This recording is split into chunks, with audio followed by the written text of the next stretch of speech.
What's up, guys? Welcome to a new YouTube video.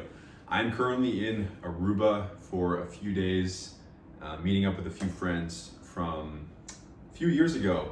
I haven't seen them in a while, and we're having a nice little vacation slash business mastermind, and it's always good vibes here.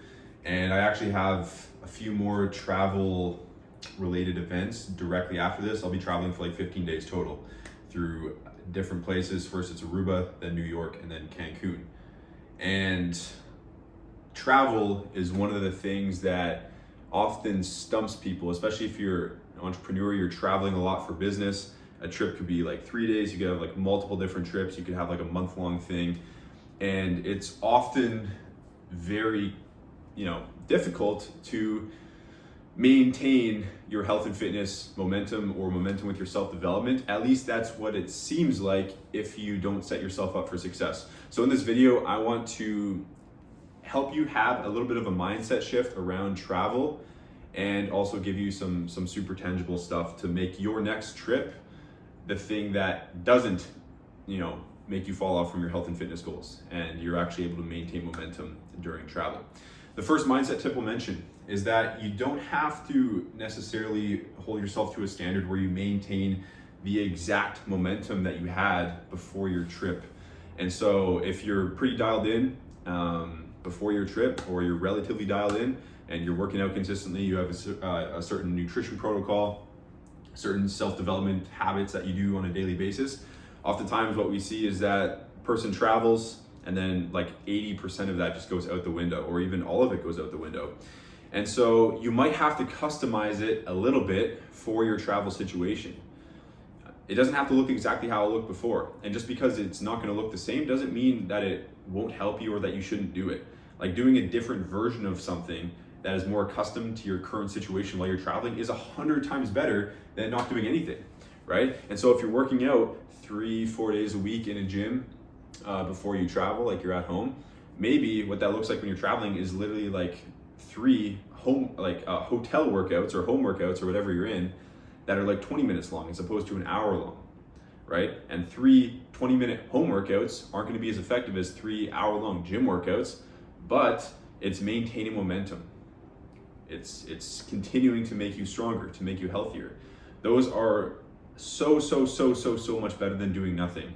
And so what that represents, and you might have like a bunch of other habits too. You might have like certain habits that you really only can do at home for whatever reason, right? Maybe you just have certain equipment at home or certain amenities at your home gym that you like to partake in, right? And so some of them you might have to replace with other stuff that will also serve you.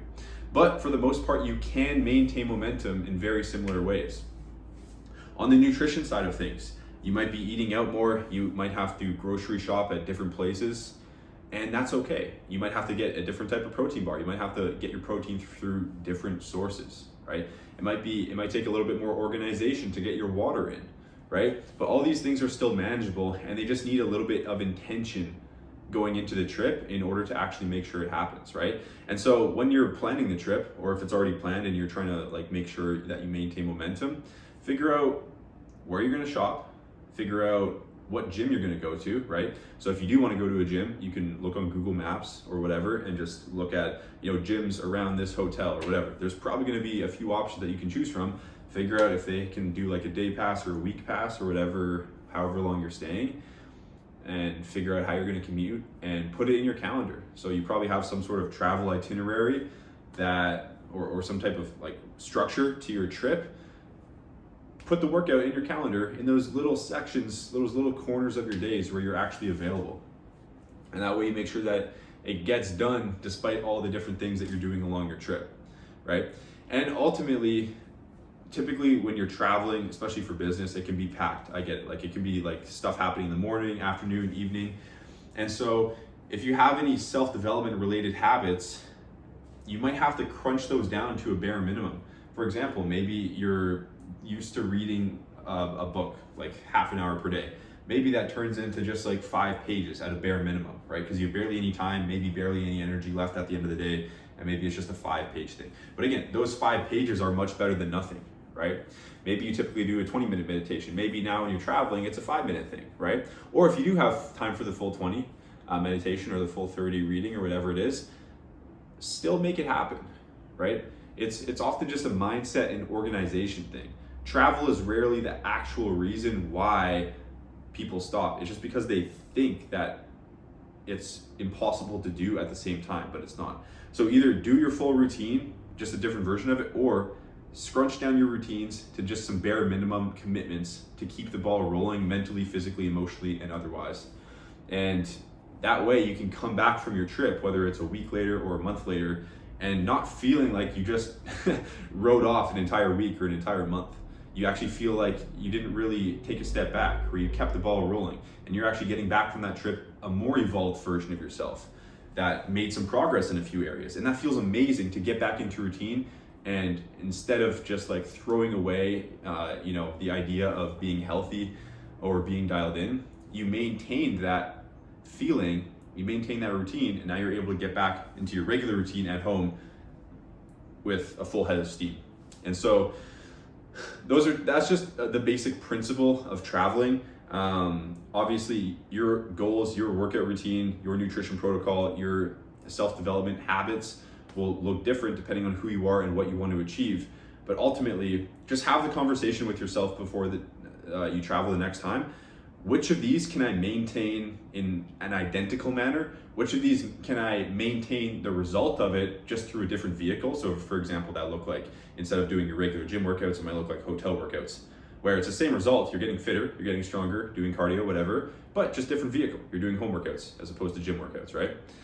And ask yourself, can I do the full duration of what I'm used to doing, or am I gonna have to make these shorter, more feasible commitments just for the duration of my trip, just so I can maintain momentum for when I get back, right?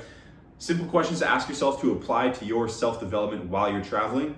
And one last thing I will mention about travel is that it can be a fun little blank canvas in a way. So you could not only maintain momentum or maintain bare minimum momentum, but you could also create a whole new exciting flavor of momentum that you didn't even have before you left. Because again, travel and just going to new places in general, new cities, new countries, new continents, like when you go to a new environment that is just very unfamiliar, it's almost easier to start new habits and to evolve certain things about yourself, whether it's creating a new habit or leaving behind an old habit that doesn't serve you, or leveling up your identity or your behavior in some way. There's something about being in a completely unfamiliar environment that allows you to just level up into an unfamiliar version of yourself. Not to say that this can't be done in the place you've been living for years, but again, it can just be a nice little catalyst for implementing a new habit, or finally, eliminating a vice or something of this nature, right? And you'll obviously have to do work once you get back home to maintain whatever change you make. But if you are traveling, use it as an opportunity to develop yourself in some way, to act or to do something, or to take initiative on something that you previously would not have. And it can just be a nice little opportunity to do that. So that's what I'll leave you with today, guys. Again, travel is just one of many things that people use as an excuse to fall off of their routines. And I hope in this video, I've equipped you guys with at least some basic tips and some basic mindset shifts you can take into your next trip, so you don't have to lose momentum and you can actually build upon your momentum for when you get back. So feel free to leave me a comment below if you have any follow-up questions regarding the tips that I've mentioned, and feel free to also let me know if you use any of these tips and kind of what the situation was for you. I always love hearing about how you guys have actually implemented the stuff I say in these videos in your own life and it's benefited you. So feel free to let me know if that's the case. And without further ado, thank you guys for watching if you've made it to the end, and I'll see you in the next video.